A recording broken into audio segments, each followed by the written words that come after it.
All right. Do I look at the camera when it does? Am I in focus? You look in focus. No, you're not. I don't have my glasses or right contact in. I Come don't on, know you wear red contacts. lines. Oh, yeah. Contact guy. All right. There we are. Nice. Oh, there it is. What an excellent way to pull focus I know. on a 24-inch TV from 15 feet away without eyewear. Yeah. You made a valid point there. Anyways, what's up, peeps? Welcome to the Follow Focus podcast. Follow Focus. Follow Focus. We're here. You okay? We're man? back. You okay? Dude, I'm good. It's been a long past couple days. I understand that. This week has been a lot. Yeah. We are recording this on a Friday afternoon. So this is our way of winding down from the week. This is our deadline. Yeah. You know, like your deadline when you're creating stuff. This is our deadline. Yep. Because you're going to see this on Tuesday. So Yeah. We're doing this for you. yeah, this is for you. Yeah. Look at all the angles. We were at an event. You were like DJing, I was MCing, spinning it. and I was doing video for it last Friday. That was Friday night. That was Friday. Right? Yeah, and That we were felt there like a year ago. Yeah, but we were there late. I was there until like about 1:30. You were spinning I tracks was until 2 a.m. There till 2 a.m. and packed up and out of there in 25 minutes.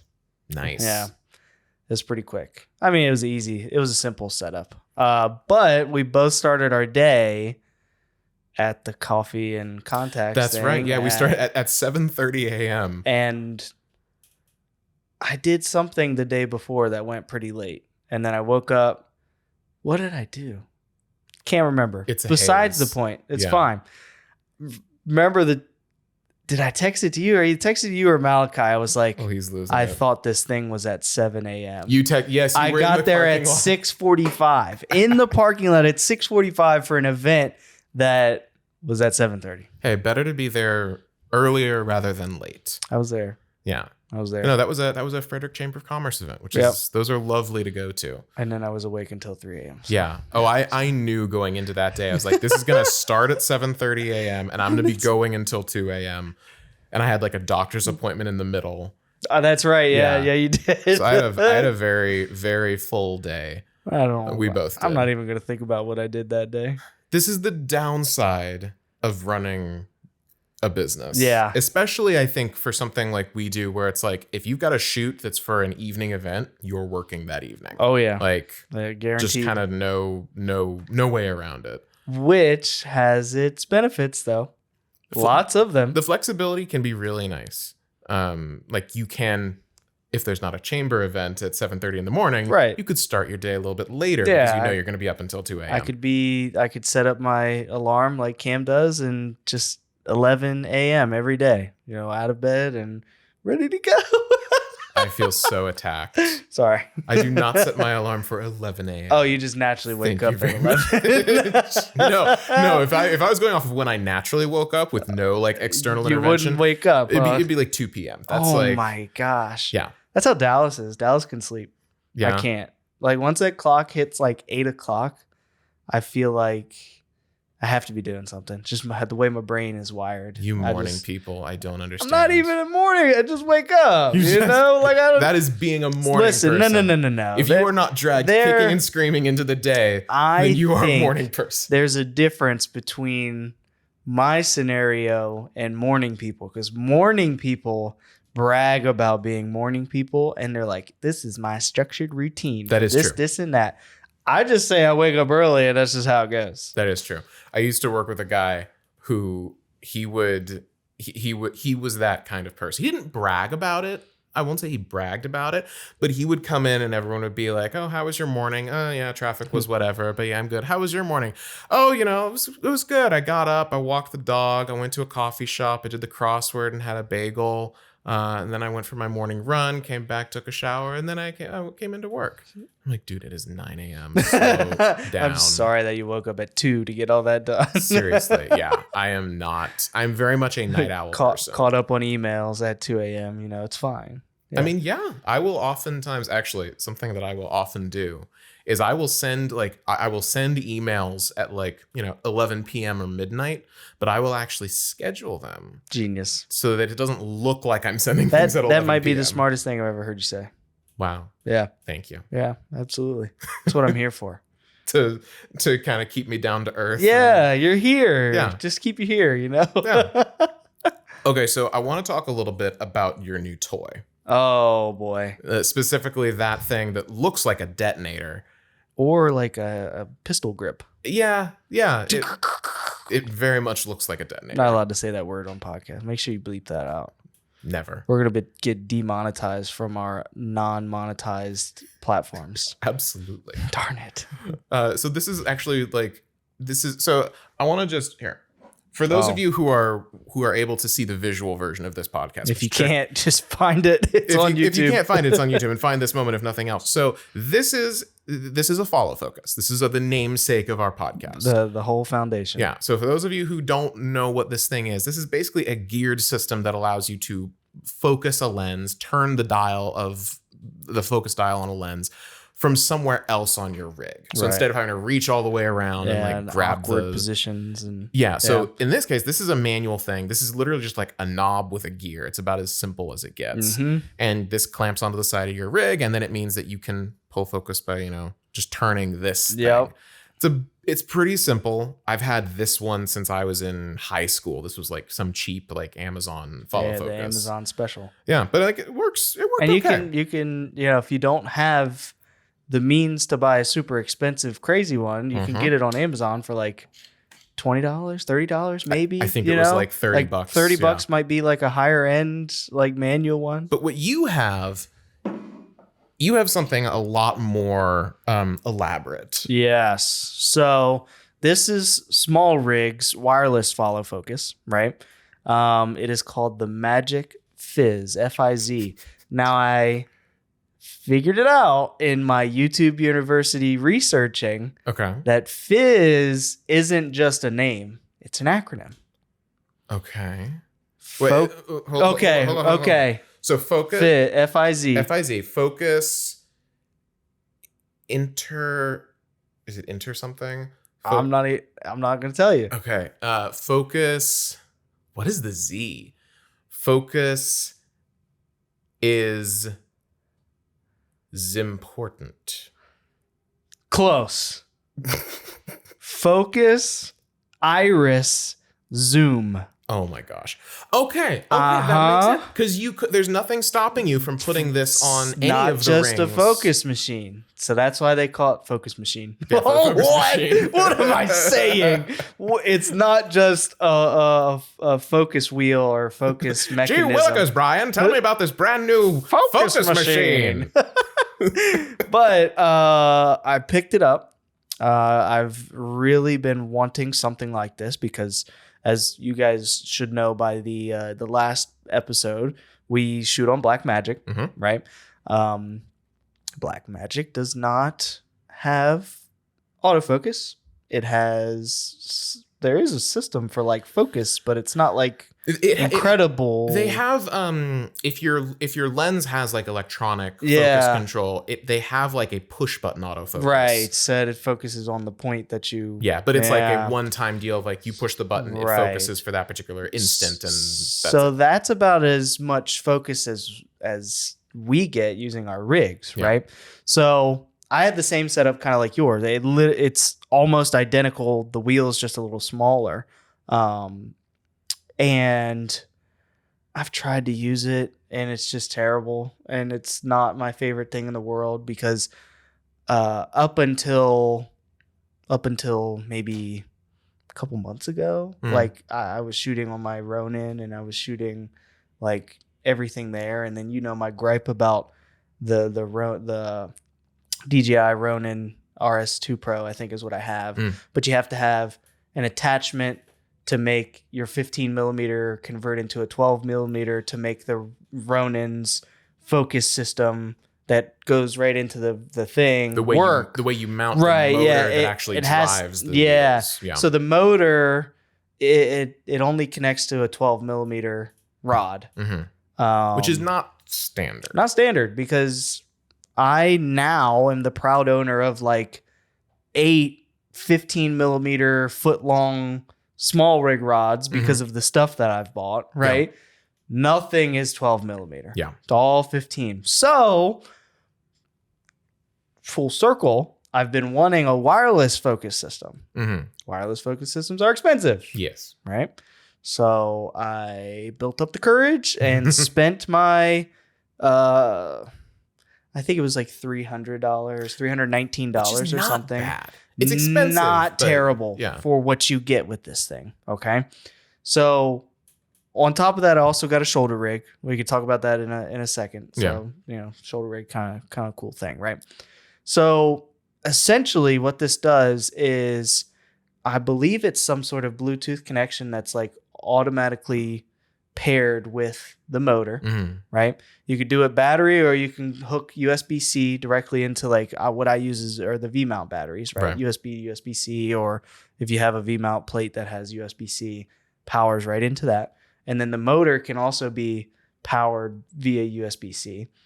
Now, what's really, really cool about this is that I can sit all the way over here, 15 feet, I guess I could say, from the camera. Yeah, something like that. And completely control how focused and distorted and excited, and we've got our little 24-inch monitor, like you were saying, way back there, and I've got my HDMI output to show my zebra or my lines, for my focus lines and stuff. So it's a pretty cool little toy, right? My problem with it, there's two things. Blackmagic isn't compatible with the record feature. That's annoying. Okay. So it has a feature where the motor has a record out, like it essentially you plug that into your camera and it allows you to trigger it as recording through the handle. Right. Okay. Blackmagic doesn't have that yet, because I will never say that it won't happen, right? Yeah. Doesn't have that yet. Next thing is I rarely shoot anything on my camera as like a handheld, like side handle rig anymore. Like that used to be what I did, but then I added a monitor, added a microphone, added a V-mount, added all this. Yeah. So then my, your shoulders are going like this within like 10 seconds of weight. Right. Yeah. So I invested the $90 into the shoulder rig. I think that's what it was, because I got the same You got the same thing. Yeah. So the shoulder rig is game changer. I got the cheap one. So the downfall is this isn't made to go on this shoulder rig. It's made to have so it's a 1-pin. I told you 2-pin, I think, for the interesting. Okay. Yeah. I don't know that's not an RE mount. Not the RE mount. I thought it was. It's not. But it is impossible, physically impossible. If you find it on YouTube, I give you $5 to Chipotle, right? Impossible to find somebody that shoulder rig mounted this specific focus system. Interesting. Because ideally, like with a focus rig system, the idea is you've got basically like a track made of these rails we've been talking about. Yep. You've got a pillow on your shoulder that's bolted to these rails. Yep. And then the rails extend out in front of you, and then you've got two handles that you're supporting the thing from. Exactly. So the weight is like kind of carried by your shoulder more so than your arms. Than your arms and are your just hands. like aiming. Yeah. So the idea way is more stability than if you were to just do a handheld system in front of you. Right. Yeah. So ideally, basically, you would replace one of the grips that you're using with the shoulder rig by default with this thing. Yep. And then suddenly you're holding your shoulder rig and you've got all the controls right at your fingertips. And if you don't have a Blackmagic camera, you can record and focus. And if you put a second motor on, you have the control of the iris and the zoom and all that kind of stuff. So you could have two motors going. You can have two going at the same. Yeah. And so there is an image on the page that sells this, where you can buy this, that shows a dual mounted shoulder rig setup. I cannot find that rig, those handles, those anything, to make this work. There's so bummed. many I get different it. standards, and I will say this is something that's very annoying about like rig crafting, if you want to call it that. Yeah, that's a good name for it. Like I've been dealing with like figuring out how to adapt my rig Yep. because I recently made the switch to V-mount batteries based It's on your heaven sent. It's lovely. It's and the idea incredible. with a V-mount battery is basically instead of, your camera has an internal battery and then you might be using a monitor and that has a battery and you have a light and that has a battery. And these focus motors have batteries. Yep. Everything, instead of having their own individual battery that you have to top off and keep charged, you have just one big brick Yeah. that is a massive battery that has multiple outputs that can power everything all at once. Yeah, and then if you get a nice one, like you got the small I rig, got the small rig, yeah. 99.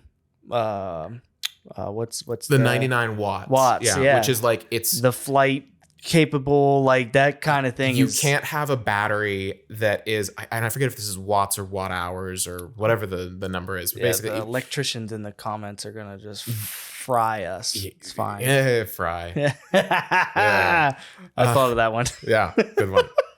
But I whatever the number is, that's like basically the capacity. Yep. 100 is more than you can carry on a plane. 99, therefore, is the biggest you can be. 100. It's the biggest you can be and still have it on a plane. Yep. Which yours is like a 200. Mine's huge. Yours is huge. So I love yours because of the fact that you can get the form factor, right? And then the ability to carry it on a plane if we do travel shoots or things like that. Yeah. That's awesome.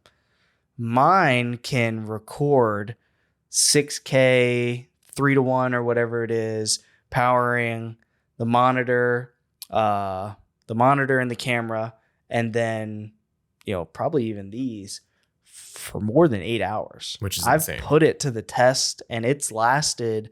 It has lights on the side that indicate like every 20%. So there's 5 lights, right?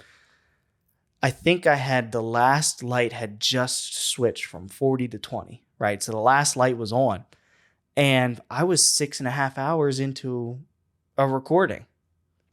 It's pretty great. That's insane. It is insane. So I could have probably finished out the other 2 hours of it, but I just bought it. I had already planned and brought a second one. Yeah. So and that was when I was looking at batteries. You told me, because I was asking you, like, what do you think about like capacity? What would you suggest? And your biggest advice to me was whatever you go with, plan on getting 2. Yes. Yep. And that is 100% the right move. Because like, so mine are half the size of yours, and that both comes in terms of capacity, but also weight.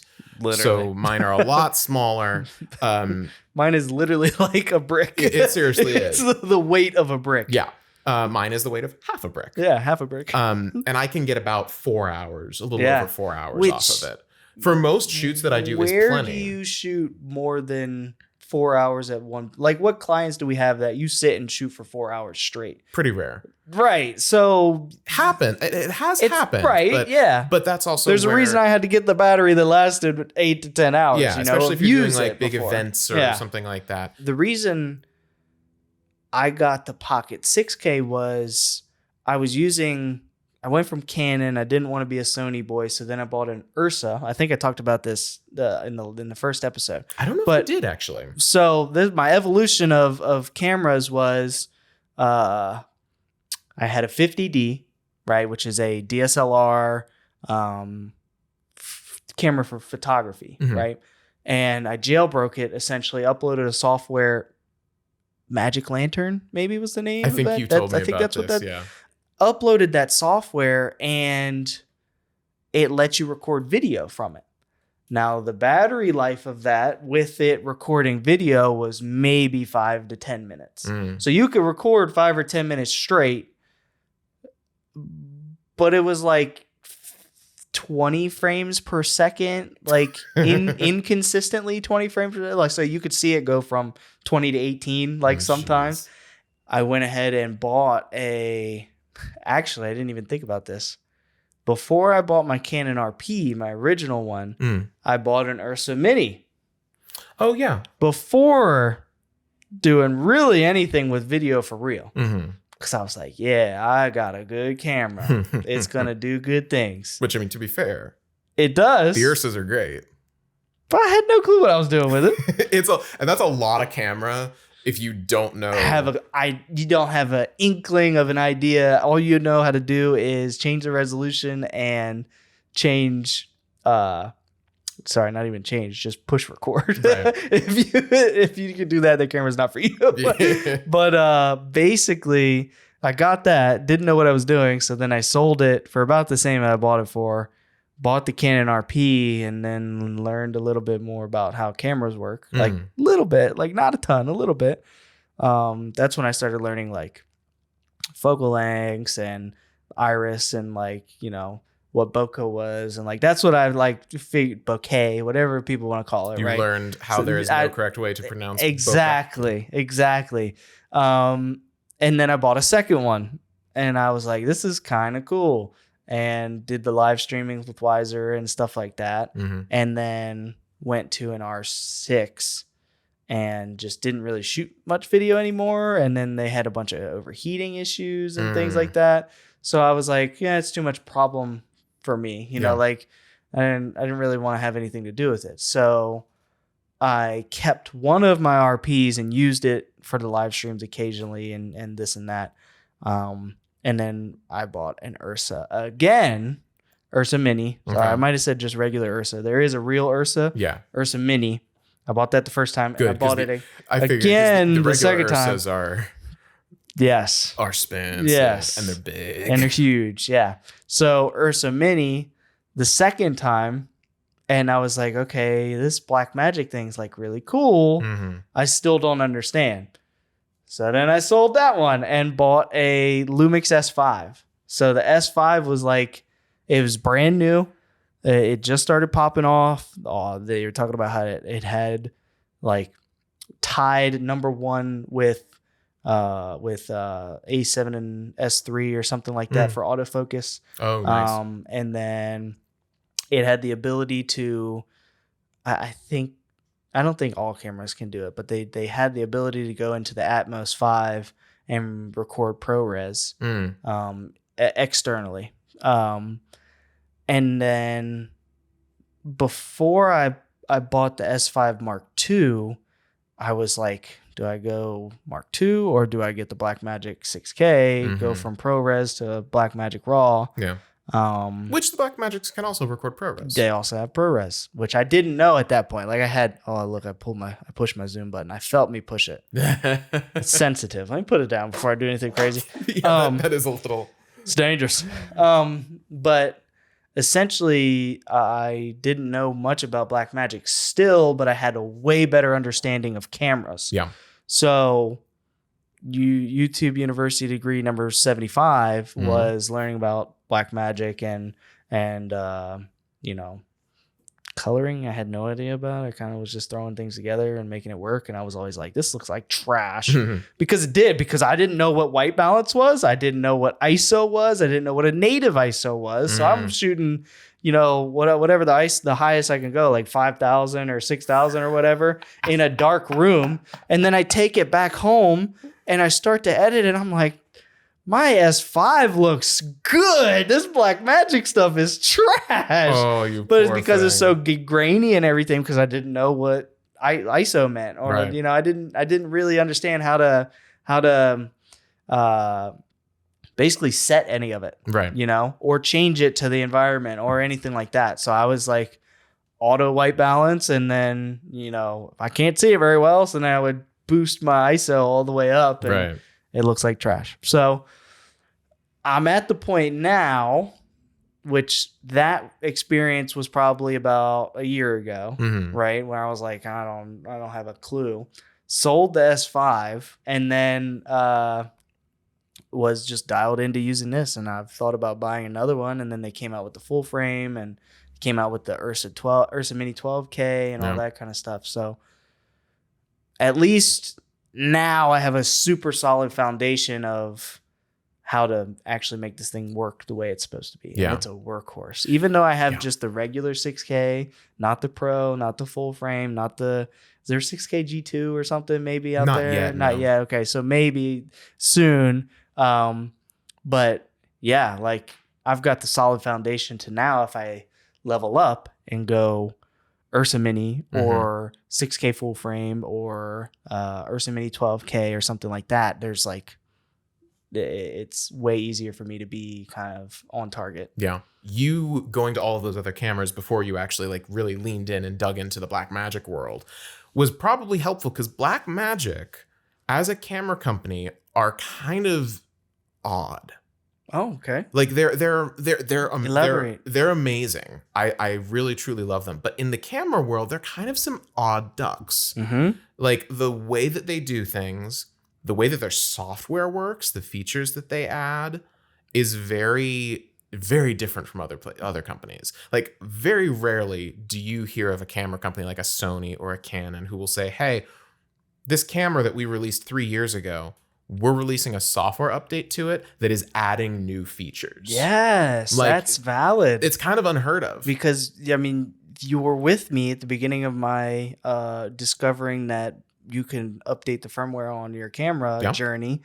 And it was the firmware that allows you to turn the camera turn it on its side, and it would turn into vertical format video recording. And the UI would turned with it. Yeah.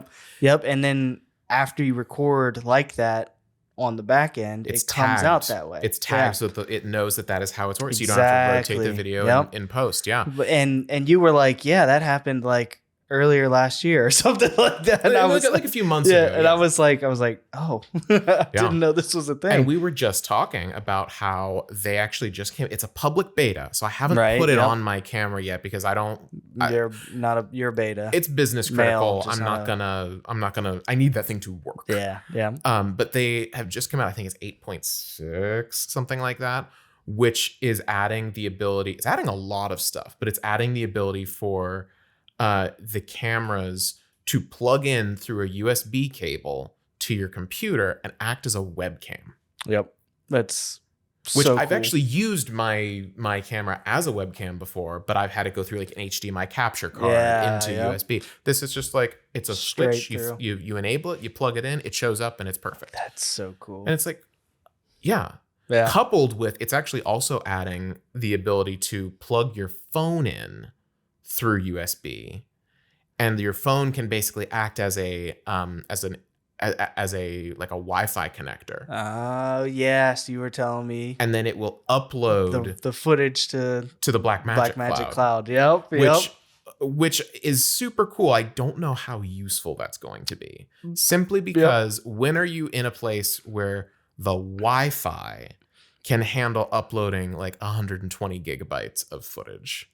Like minute. That's like a minute. That's like depending on the quality, but it's like you go full quality 6K. You're averaging like 100 gigs a minute for that type of stuff. Seriously. I mean, like this show, well, the last podcast that we did, we recorded for like a little over an hour, something like that. We had 2 angles. Yeah. We were 12 to 1, weren't we? I think that's what we were at. Not quite 12 to 1. I think we were one higher than that. I think we were 8 to 1. Yeah. As far as like the compression goes. But that was like, gosh, I think that was something like 500 gigs for the whole thing. Yeah. Which is still pretty decent considering it's 6K and the quality of it. But so Blackmagic has some really interesting ways of doing things and thinking about things, which I feel like you only really appreciate if you have the context of working on a Canon or a Sony or a Panasonic. Building up to that type of world. Yeah, you understand like, oh, this is actually like the UI is the biggest thing that I love about them. It's incredible. And even I haven't had my hands on a 4K, but like the size of the screen is massive. It truly is. And you even like an R6 or like a what's the new one now is like an A7R5 or something like that, and or A7C whatever, right? On Sony, even their FX series, the screen is the standard little tiny. It's the same like rectangle. 3-inch diagonal. Yeah. And my Blackmagic regular 6K has a 5-inch screen on the back of it. Now, granted, it doesn't move or tilt or do anything like the Pro, but that's massive. Yeah. And it's all touchscreen, and it like, and the other ones are, but my finger is way too big to be hitting Oh, those yeah. little tiny buttons on that little tiny screen. Yeah. Yeah. And the UI just is not optimized for it. Yep. Mm-hmm. Like Blackmagic, their buttons are, I mean, the thing that I love about the Blackmagic is that from a UI standpoint, you can look at your screen, and if you see like a number, if you see like your shutter speed, Yeah. you want to change your shutter speed, tap on that number. Don't even have to go into the settings. Don't even have to do anything. You don't have to dig. You just have tap to hit on that. what you want. That every camera has that stupid scroll reel that lets you Yep. scroll through the menu and the settings and all that stuff. Which the Blackmagic has the little scroll wheel.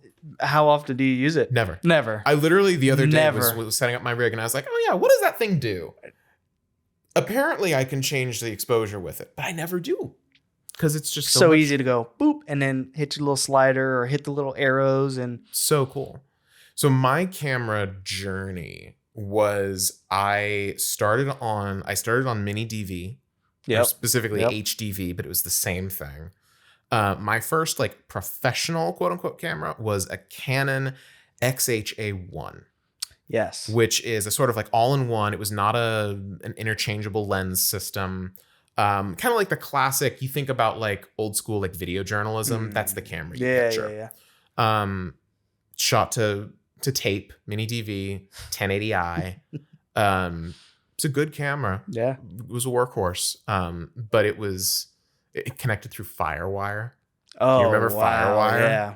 Yeah. So that was that, and having an IT background, that was like the stuff that in the hallways of the university, they had like things with FireWire connections and things like that in glass cases, because that's how ancient of history it was in Gosh. 2015. Dude, that makes me feel so old. Isn't that 'Cause crazy? I ran friggin' everything off of FireWire. Yep. FireWire 400 and then FireWire 800. And those are some weird looking connectors. Look up a FireWire 800 connector. Yeah, especially if you haven't don't know seen what one. that is. Yeah. It's the weirdest looking thing. But that was my start. And then when I upgraded from that for my own rig, that was when I was in college, and I went from Canon to Panasonic, and I got Yeah. an AF100, which used a Micro Four Thirds mount. Mm-hmm. So my first interchangeable lens system was a Micro Four Thirds. That's cool. It was a lovely system. I mean, that thing got me through college. That got me through like some of my very early like freelance video work. Did not do 4K. It was a 1080p camera, but recorded to SD cards. It was AVC HD. It had, XLR inputs. That's always been a big thing for me. Like I never had like a Canon 5D, even though like the visuals you could get back when the 5D was like this revolutionary thing of being a DSLR that could record video.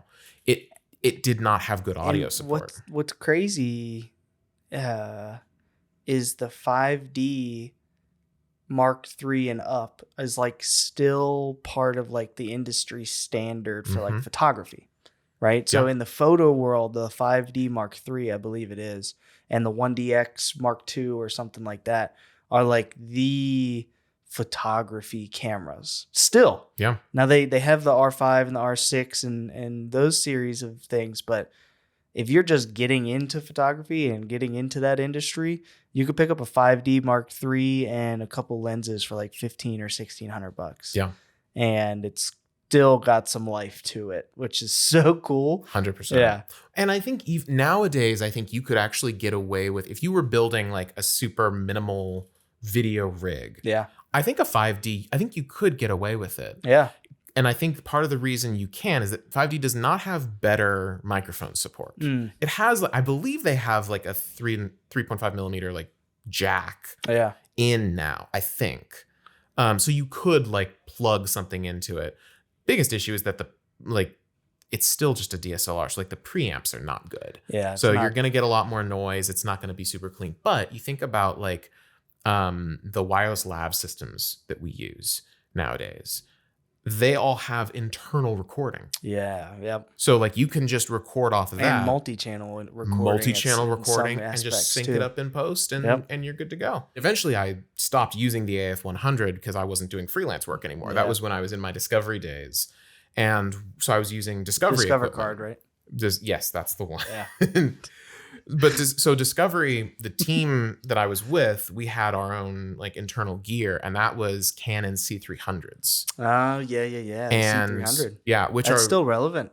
100%. Still very relevant. I actually, so I have another client that I do who they have C300s as well. We were working with C300 Mark IIs. Mm-hmm.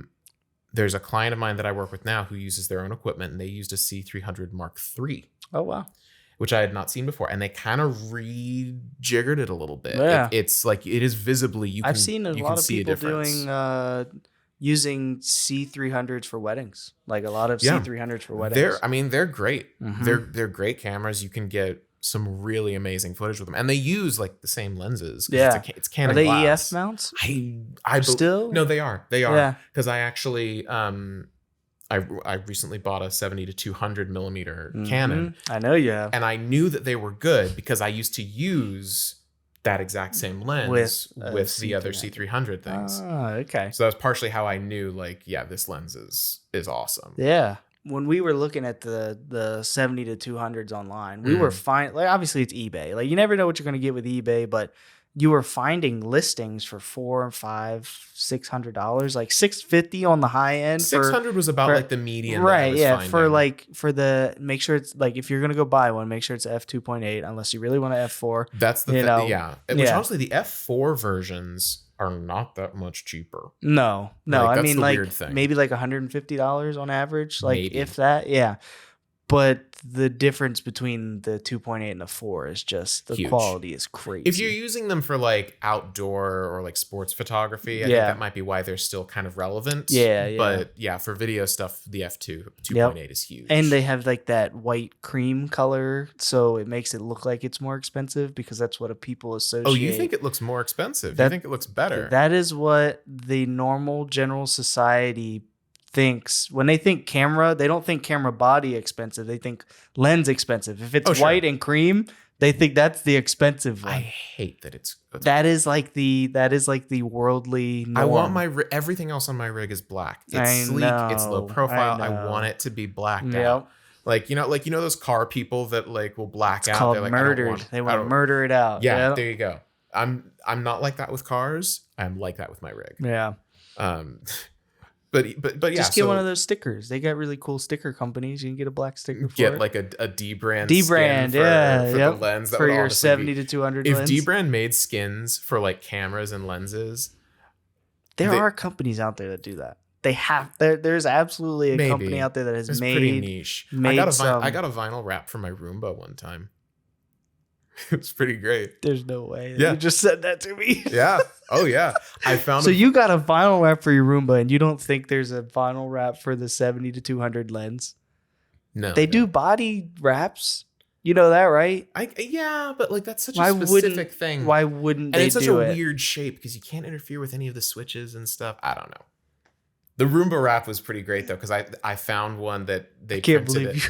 They printed it in the same, like, in a wood pattern that matched my flooring.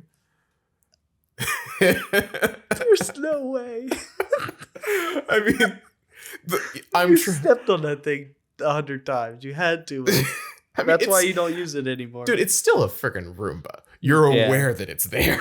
Yeah, you see its little things out on the side and hear it coming around. Yeah. That's the main thing. Yeah. You hear it. You hear it coming around.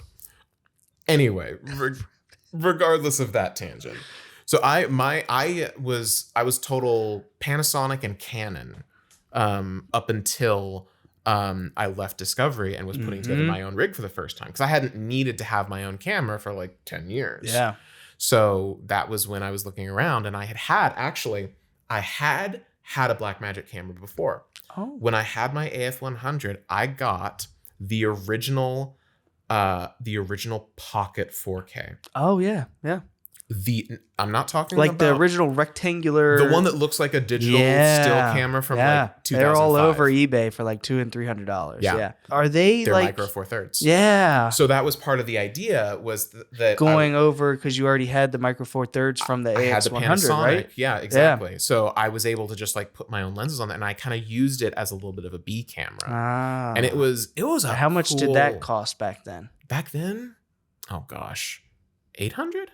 Okay, was so not- it was not much. relative to what you can get like a 6K body for, like 850, 900, regular 6K. Oh, regular 6K 6K, Pro, sure, you're yeah. still in like 1500 range, like 12 to 15. Yeah. But that's kind of cool to know. I mean, you could actually, fun fact too, since I've in the recent year and a half, 2 years, I've purchased 2 different Ursa Minis. Mhm. So when I bought the first one, it was like 1650. When I bought the second one, it was like 1250. Mm. And they're around that $1,000 mark. I wouldn't recommend to start out there. Yeah. Definitely go for a 6K or a 4K pocket or something like that. But for $1,000, like, you know, That's a great camera. that's a great camera. So it's cool that you kind of pulled like what I did was I went to having my Lumix, Mhm. you know, Yeah. Panasonic, Lumix, they're like friends, right? Yeah. And basically my B camera was my 6K. Yeah. So that's kind of neat that's kind of how your brain went too. Yeah. And it was also like just such a cool form factor. I Mhm. mean, I'm kind of glad that they don't make that form factor anymore because like the biggest problem with it was batteries Mm. because it used, I forget what the number or acronym Was it super proprietary or No, was it wasn't. No, it was a it was like super a standard one. It was like Okay. a standard Sony battery, but because it was such a tiny little thing, batteries were so small. You got about 20 minutes of So your runtime. capacity was Like you talk about when you hacked your old yeah, your old my Canon, 5D or my 50D. your yeah. 50D, yeah. It was that level of battery life, except that was Wow. like not hacked. That was just Yeah, how it that was. was literally how it was, and that was what it was made for. Yeah. And it was made to last 20 minutes. Yeah. But the thing that was so cool about it was because it was so small, but you could get 4K video out of it with Mhm. like micro four thirds lenses. So the stuff looked gorgeous. Yeah. I could just bring that with me like out and about, like throw it in my bag. And if I saw a cool shot, I could just get it. Yep. Last topic I wanted to get to so that you don't have to. Well, now you'll have 750 gigabytes of video. But actually, I have 2 questions. Okay. First one. We're going to hit a terabyte with this episode. Okay, Easy go for enough. it. Okay. Ready? The first one is I was thinking about it the other day because we had the conversation about me getting the Magic Fizz. Now we know what Fizz means, Yep. right? You remember? Yep. What is it? Focus, iris, zoom. Nice. Yeah. That's good.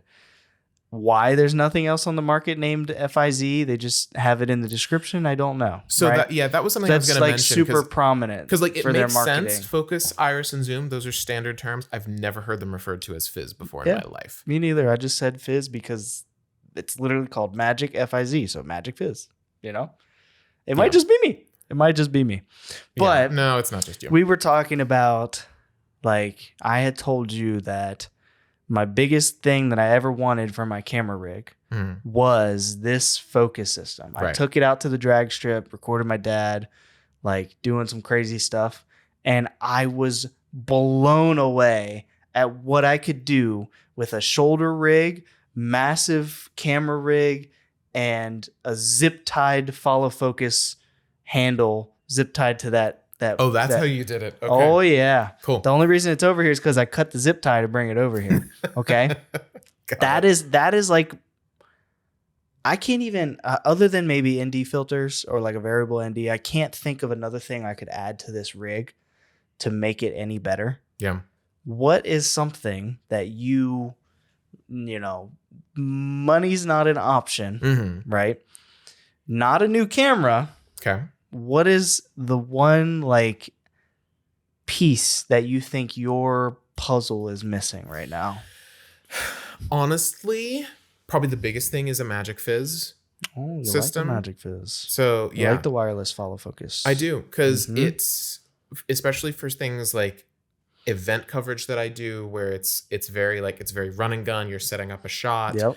The extra like second or two that it takes once I like get the shot set up to then Grab pull the focus Mhm. and then reset my grip and so then that make it's sure that you're stable. still there. Yeah. Yeah. Because it's like, even though I'm on a monopod for a lot of my stuff, moving your hand from the focus ring back to the handles to stabilize it, Yeah. as soon as you do that, it shakes. So that would allow me to respond faster. Yeah. And you know what's really cool? What I appreciate that answer a lot because that's literally what I just went through. Right? feel I literally justified. just Cool. went through. Your shooting ability becomes way more dynamic at that point. Yeah. Because especially if you shoulder rig it, right? Mhm. You're walking around like you saw in the clip. I sent you the video of the little edit that I did for my dad, Yeah. kind of like an intro sequence to like a drag TV show or And it something. looks so drag cool. racing TV show. Oh, okay. Got it. Yeah. If you Google or YouTube drag racing, there are things that you do not want to see. Just so you know. Okay, good to know. Don't do it. Oh, now I'm curious. Don't do it. There's like 5 relevant topic videos, Mm-hmm. and then the rest of it is just not what you want to experience if you want to watch drag racing Crossover videos. of the century, RuPaul's Drag Racing. What is that? Wait, what? Are you not familiar with RuPaul's Drag Race? I think that's what it is. Okay, that is. I'm like I am very very like I think we're on the same topic Okay, here. I yeah. think that's the next 175 videos it's a below that very one. popular TV. Yeah. So I think that's literally what I'm seeing. Yeah, probably. Oh, you sweet summer child. Maybe these are my years I'm a that I son spent. of God. The years that I spent in reality TV have introduced me to a lot of things. I've seen your highlight reel, so I can only imagine, Wow, where was I going? Oh, but like one of the shots in that, it was my dad, my cousin, and my uncle. Mm. And they had just got done that race where he popped the wheelie in the car and whatever. They're super happy, excited. I'm walking over here with the shoulder rig and I am capturing my dad. He's standing like 10 feet away. Mm. My cousin's about 8 feet away. My uncle's about 6 feet away. But I was able to capture my dad, get his voice line, pan over to my uncle and pull the focus at the same time. Yeah. Smooth. It didn't look like I was going like this with the camera to get everything focused and changed and Yeah. everything. But it was just all right there, like in one system. Yeah. Like it was like bliss. And I kid you not, after I took that shot of them is when I texted you and I said, Cam, it's time. Yeah. You need this system. Yeah. And the form factor of it being in a handle Yeah. is big too, because Yep. you can get wireless The wheels, like, yeah, same, it's same the same factors deal as that. this. It's just Mhm. wireless. I don't fully understand the point of that. I mean, I guess if you've got a big enough rig, or actually, I have been on shoots where you've got someone who is actually That's like what I was going to not say. on Your the focus rig. puller. They're Yeah. like literally off in Video Mhm. Village pulling the thing. So That I that is where that is the only practical thing that I've seen those wheels used for yeah. is a focus puller away from the scene, sitting in a chair with a monitor this close to their face, watching the focus go. Yep. I have never seen somebody using it practically on a rig. Yeah. I think that's probably why those things exist, is for someone who is Yeah. off rig Yep. pulling focus. Not to say you couldn't do that with this. Right. Like the giant dial gives you a little more control. Yeah, I you have the guess, but- minute. Yeah, that's so. This goes from 0 to 999, right? So every little tick in that, you can microly move that one tick at a time from this little tiny wheel on the handle. So you've got like 1,000 points Yeah, in a, so that's like 0.3 degrees of an angle Yep. on the actual On every physical tick. lens. Yeah. Which is I mean, for you running that on a shoulder rig. Oh, absolutely. That's an incredible amount of control Oh, that yeah. you have. And it would be great for a monopod too. Like I would have it more as a side handle Mhm. thing, probably for my monopod. Yep. And just And that's totally perfect for you because then you don't have to set the monopod, grab, Yep. reach, focus like this. I've seen you doing it. I Yep. was at that thing the other day Yeah. when it was 30 degrees outside and I was DJing and Yeah. we were walking around doing cornhole, Yeah. But you holding it, pulling it, and like everything like that, it's so much easier to just be here. You have the handles, you can mount it straight to your cage and just Yeah. And then if the record button ever comes a factor, you don't have to reach up and press on the screen. you know? Yeah. Being able to record from that would be nice. Yeah. But Not necessary. it's not super You can necessary. already touch your screen from, doing the Blackmagic. You can touch your screen. They've got the physical interface. button on the grip. Yeah. And like, honestly, what I've gotten in the habit of doing is I will start recording. If I see like, oh, I want to get a shot, I hit record before I actually get myself in position. Yep. So, all my shots have, a couple seconds of like just shuffling around and getting lined up in the beginning. But I would rather have that than miss something. Yeah. You know what I wish that Blackmagic would have that actually my Let's send them an email. Here we go. I mean, this would be actually very easy for them to add. Because I think I can't remember. It's either the C300, my AF100 might have had this too. Okay. Pre-roll recording. Oh. So that's a system that I have used before on other rigs, where basically the system is constantly recording. Yeah. And it's sending that to a buffer. So you've got like a 10-second buffer, and then like 10 seconds after it captures the moment, it's deleted the moment. But it means that when you hit the record button, it then goes back in time and saves that 10-second buffer. Wow. So if you it basically is designed for if you point your camera at something and you want to get the shot and you're like, oh, it's happening. And then as soon as you hit record, it's over. Yeah. Or like you just missed a big moment. But you're capturing those. Yeah. That would be such an easy thing for them to add. It would probably drain battery a lot more. But yeah, because it's recording all the time. Yeah. It would be, obviously it's like, yeah, because it'd be reading and writing internally continuously. Yeah. But it's something you can toggle on and off on other systems. Yeah. So, it would be I'm thinking like for event things, for weddings. Mm-hmm. It's like, that's when you want to make sure that you are not missing anything. Yeah. I would love to see that. Blackmagic NAB is happening soon. You've already announced the public beta of this next software release, 8.7 software. Give us pre-roll recording. Give us a recording buffer. I'd be very happy. But yeah, hardware-wise, I've got other like wish list items. At some point I want to get a matte box like yours and be able to do the filters. Those are lovely. External monitor would be maybe kind of cool. But like you said, the monitors that are built into these things are pretty So nice. if you're not, I would recommend, if you're not doing, I would get a monitor if you're shoulder rig like mine. Mine is. It makes more sense for shoulder rig. And the only other thing that. But you have the offset, right? You got the offset. I do. So it's not as big of an issue. Right, yeah. The one thing that having a monitor would allow me to do is right now my V-mount battery is actually mounted on top of the cage. Yeah. I saw someone do that and I really liked it. In a perfect world, the battery would be mounted directly behind the camera. Yeah. That's how it works on kind of like mine. Yeah, that's how mine was when I go easy rig. Yeah, I'll exactly. go dual handles right behind the monitor, and I have a monitor up to the side. But if you don't have another monitor, your battery is then blocking your only monitor. Plus, it also, if you have an external monitor, you don't get to do the touch screen. Yeah. Not as big of a deal, but another factor. Yeah. So external monitor would let me put that battery right up against it and have it be really compact, but not as top heavy. Yeah. But honestly, I've been pretty happy having the battery on top. Yeah. It works it's pretty nicely. definitely fits your form factor. I mean, it's nice and compact, goes along with everything. And it makes sense for a monopod focused rig because Yeah. everything is vertically stacked anyway.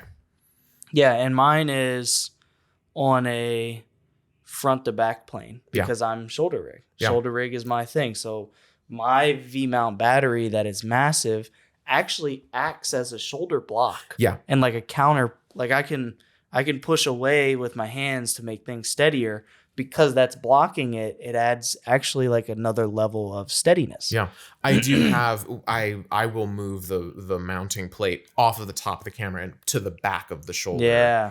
When I do shoulder rig stuff. Because getting that balance. Though honestly, my battery doesn't add that much counterweight. Right. You got to a little it. tiny guy. Yeah. That's one instance where actually having a bigger battery. I makes used sense. to have like a scuba style counterweight. Oh yeah. There was just literally like a chunk of steel or lead or something. Hopefully it was lead. Yeah. Yeah. It was rubberized. So I don't. Well, that's like the Stanley Cups. Stanley Cups. With the little lead plug down at the bottom. Yeah. Yeah. Well, now they're saying like Lunchables have an acceptable quote unquote Listen, amount of lead in them. if you don't grow your food at your house and make everything from scratch and kill your cows, Mm-hmm. there's something in that food that can kill you and will kill you over time. Yep. It's just the way of life. Yeah. You know? So And- when they and- find these things out, I have no shell shock. I have no There's nothing surprising. There's about nothing surprising to me. it. Also, I've eaten hot dogs before, so I'm aware that I'm putting things in I my have body eaten that are frozen corn dogs or frozen mini pigs in a blanket. Like, Oh yeah. yeah, there's things in there that should not be in there, and Yeah. we should not be eating, but we do. Ignorance is Yeah. bliss. Yep. But yeah, I literally had for my AF 100 rig, I had a counterweight that would hang off my back when I was doing a shoulder rig just to like lift that thing Yeah. up. 'Cause that was a big camera. Monster. The thing was, look at the form factor of an AF 100 sometime. They're just like cubes. It's kind of Mhm. crazy. They almost look like the red like Komodo Yes. bodies. Yeah. Except that Komodos are the- pretty nice. They are. They're pretty nice. Red bought Nikon. I Or saw was bought by Nikon. Red bought Nikon. Yeah, You know, that it's would be funny. I have interesting. a friend on my Instagram, and he put like the same day. I think he posted a picture with both of his. He has a Komodo X and what's another red one? Give me another funny red name. Oh gosh. Come on.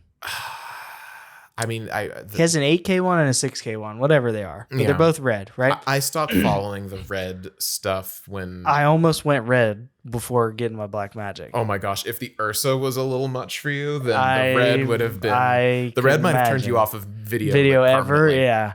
Well, he posted a picture of the rigs that he kitted out to go to a shoot, like literally the day that I saw the video of it. Mm. And I tagged Nikon in the comments of his thing and put laughing faces next to it. It's like Nikon LOL, like, Man, which I have no gripes with. I just think it's funny. Yeah. You know? I used to be such a fan of the idea of red because red came out like when I was in high school. Mm. And that was when they were kind of leading the digital cinema revolution. And I was like, this is awesome. Like for a long time, my dream was like, one day I can get a red and, you know, all that. I've really fallen out of love with the idea of a red system, honestly.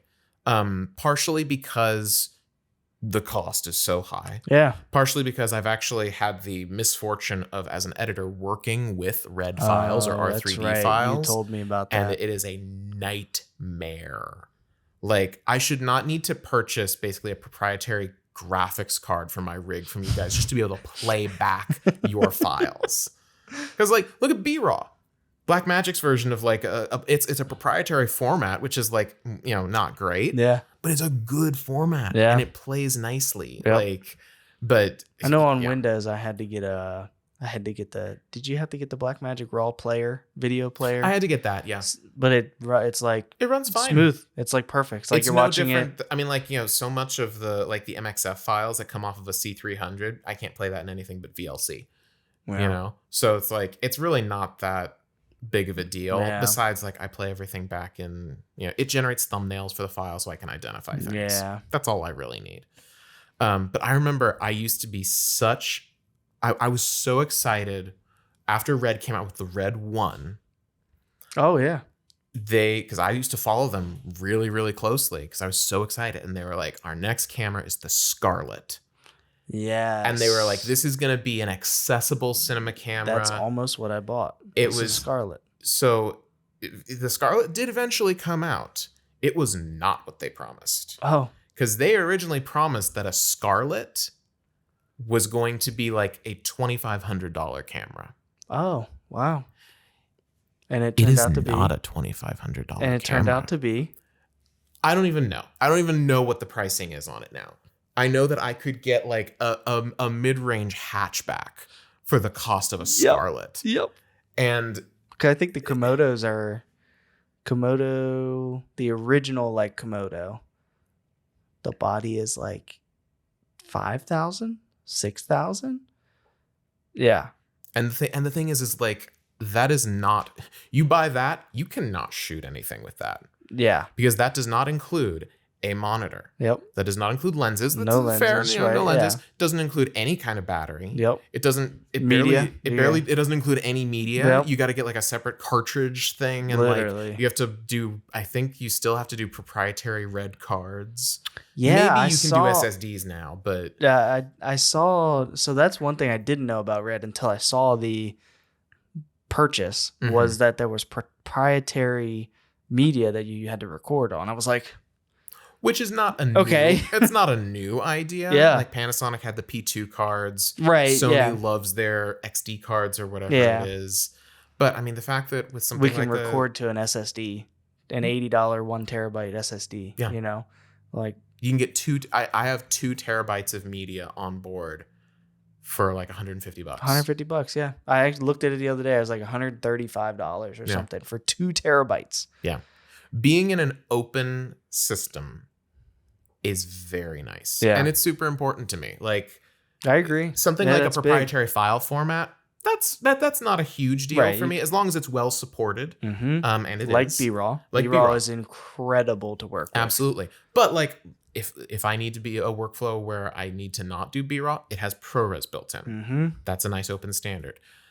I often think about like, okay, so let's say you're shooting on a Red. Say Nikon bought Red and eventually like spun them down, or the company goes out of business or whatever. In 10 years, when you're using that rig and you need to get new media for it, where are you going to get the new media for it? Yep. It's proprietary. All that proprietary stuff. Yeah. Like I would far prefer something that I know that I'm going to be able to plug whatever I need. I can go to Best Buy and buy a whatever speed drive we need that has a USB-C. It doesn't even have to be USB-C. It could have whatever import as long as we have a cable that goes to USB-C. Yeah. And like my first, it wasn't great. It didn't work. Like it sucked. But my first experience with media for this was me buying a $160 adapter that was CFast to 2.5 inch SSD. And it sucked. It was terrible. Yeah. But you can do that. You can get these different adapters and things, and I'm sure there's things for Red and all those things that might work, but in my case, it was janky, and the speed of my SSD that I had was not equipped enough to go from CFast through the adapter to the SSD and record. I think I could only record ProRes 1080 or something like that with that configuration. And, now I record 6K B-Raw for with an $80 drive that I should have bought in the first place, but I didn't because I didn't know, Yeah. Yeah. Hey, You actually are the one that taught me I could record to USB-C. Like through that USB-C port, I could record. Oh, wow. I had no idea. When I saw you using it, and I was like, there's no way this is real. And I asked you, and I don't think you remember this. This is like early on, right? Yeah. Because we've been friends for like 3 months, right? Yeah. But ages, right? Forever. It feels like it's been years. It really does, which is a good thing, unless you're in like a marital relationship, and then it's like, damn, that sucks. I was gonna say it feels like it's been years. I'm so sick of this guy. I'm over it. Yeah, but yeah, like I had asked you, I was like, oh, that's cool. Like, does the regular 6K like let you do that? And you were like, yeah. You just right out of the USB-C, and you were telling me about the P2 drives and this and that, and you were like, yeah, this is just a T7 SSD. Get it on Amazon for like $100. And I was like, that was the first thing I ordered when I got out of wherever we were. I was like, so now I'm going to probably buy a lot more of them, or 2 terabytes or something like that, because having one kind of sucks. Yeah. Oh, yeah. Just rotate through them. Yeah. Yeah. I've been in situations where some of my client work has been, they are going to be doing the post themselves. Mm-hmm. So all they want at the end of the day is just the footage. Yeah. And I was able to, for a couple of shoots, I've been able to say, okay, I can either, do the shoot and then come back home and transfer all the stuff to you. Yeah. Like do a massive upload, or like ship you a hard drive or something like that, List depending all on how that much on it there, is. Yeah. Or I can invoice you $80 for a 1 that terabyte drive, and it's record yours to that at on the the end of the day, day, and then just pass that off to you. And then it's like, and they get the drive. Yep. So it's like they're paying for a drive that they can And they use have for it whatever like that. instantaneously. Yep. And I don't even have to I don't have to run it through my servers Yep. or anything like that. Don't I can have just to put it through any of your platforms, any of the softwares, the servers, the mail. Right. You know? It's so much. It saves me time. It saves Yep. them time. They get And stress too, you know? yeah, and they get a drive out of it at the end of the day. Yep. It's lovely. Yeah. So I'm a big fan. I had of a second open question. things. You did have a second question, and then we made like a meal out of that Well, first question. No, I don't remember what it was anymore, actually. Fun fact. Well, I'll tell you what. If you all know what Brian meant to ask, feel free to put that in the There comments. is not a shot that anybody has a clue what goes through my head. That I believe. Yeah. I 100% Not, believe I don't even that. think Dallas could she could get close, but minute details and the things that just there's no way somebody could get all that. Yeah. Yeah. Well, maybe by episode 100, we will have had enough experience with Put you. me through an AI filter. Yes. Just feed all of Oh. this in. Wow. I would feel honored. Yeah. Yeah. I would be terrified. Just send the link to our main podcast thing, and then the AI just pulls my voice out, and then it just learns me, and then you can do an episode without me. Oh, I'll have an But AI at with that me. point too. It'll just be the two AIs going back and forth with each other.